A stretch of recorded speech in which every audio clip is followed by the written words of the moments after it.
Hello and welcome. The big challenge that organizations are facing is to go digital. But how do you actually do it without creating fresh processes, new organizational structures and new people? Well, I'm discussing that with Yves Morio, Director, Institute for Organization at the Boston Consulting Group. And let's ask him, what are the mistakes that organizations should not make in order to go down the digital journey? Yves, thank you very much for speaking with us. So, a lot of companies have been going down the path of transforming into becoming more digital companies, right?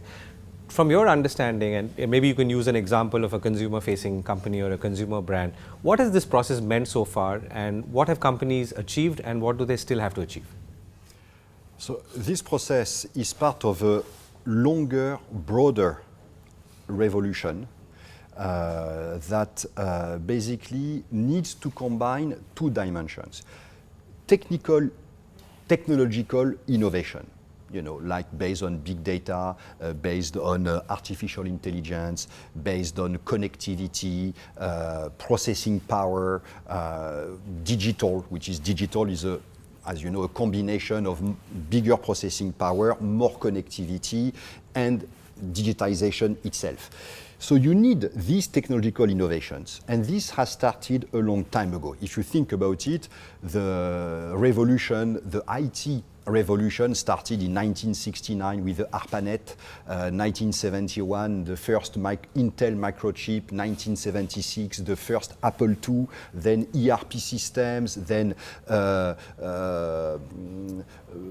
business-oriented architecture, open architecture, and so on.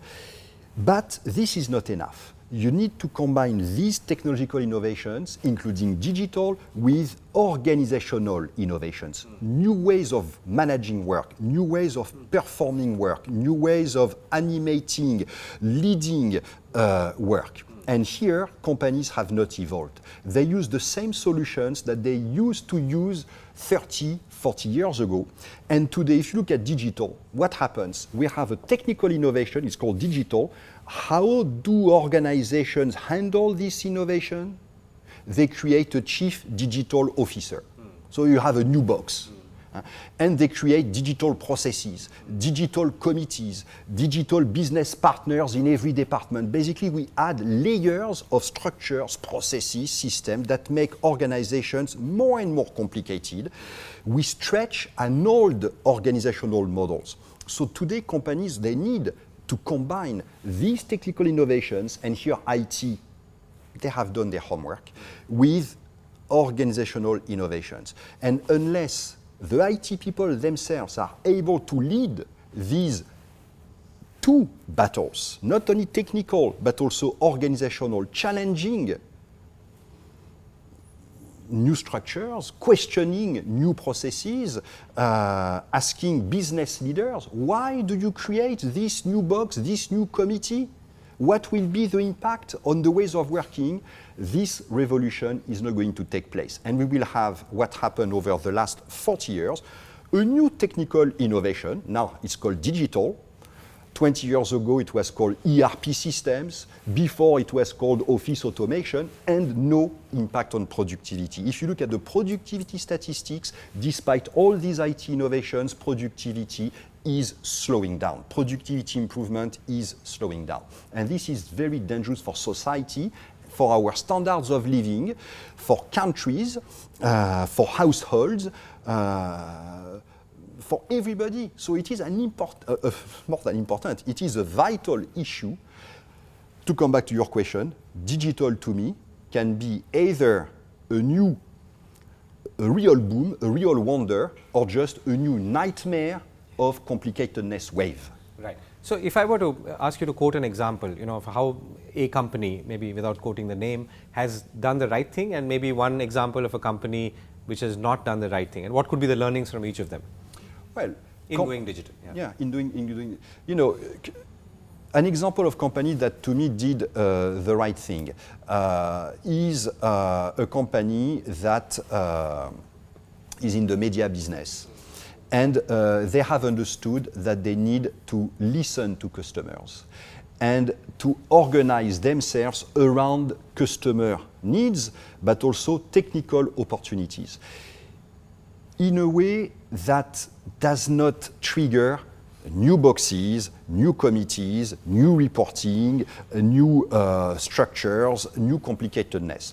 And it's very interesting because the way they manage work is not through structures, it's not by rules, it is what they call by context. We change the context so that people better use their intelligence, so that people better collaborate, better work as a team. And then when people better cooperate, better work as a team, they multiply their intelligence. And to deal with new complexity, that is the only solution. How can we multiply our intelligence? That's an example. Leading by context as opposed to adding new prescriptions, new supervisory burden, new structures and new rules in some respect, as opposed to enabling new ways of working. Now, the counter example, and unfortunately there are more counter examples than good examples. The good examples, unfortunately, are a bit like exceptions. Many of them where, as I said, with the companies, they start by setting up a digital department on top of the IT department that sits besides the marketing people, the sales people. So we have a new silo, and they try to make them work together. And because they don't work together, what do? They create an interface between the digital people and marketing, sales, who develop the products and who sell the products. Therefore, instead of one problem between digital and marketing sales, now they have two problems between digital, the interface, and between the interface and product and marketing. They have just created a new middle office as opposed to cross-functional ways of working, cooperation. And there are many such examples. The organization is more complicated, there are more bottlenecks, more obstacles to people's intelligence. Right. So last question. So if you look at, so many organizations are faced with this challenge, because digital is something that's staring at them. They have to become more digital. They have to do it in a way that they don't create structures, appoint a chief digital officer, create another silo, and then they all, fight with each other to figure out what to do. So what's your prescription here? And if there were CEOs who are listening to you, what should they be doing? Well, this is why we wrote this book called 6 Simple Rules. These rules are about fostering cooperation. Perhaps to have new digital capabilities, we don't need a chief digital officer. The interaction between the existing functions, the IT people, the project managers, the marketing people, through their normal interactions, they may give rise to a new capability called digitization, called digital. So I explain in this book and how you can use these rules to enable new capabilities to solve problems, notably digitizing, without adding new silos, new structure, new processes. So this is my advice. Whenever you are going to set up a new structure or a new process, ask yourself, is really the problem a lack of new structure or new ways of working? To develop these new ways of working, these 6 rules can be helpful. They are about fostering autonomy, so that people use their intelligence, more autonomy, otherwise people don't use their common sense.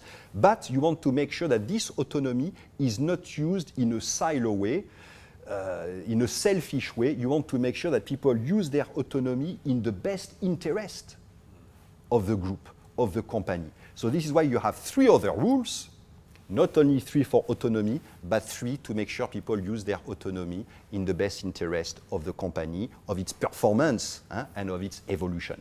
Right. Yves, thank you so much for speaking with us and sharing your thoughts. Thank you.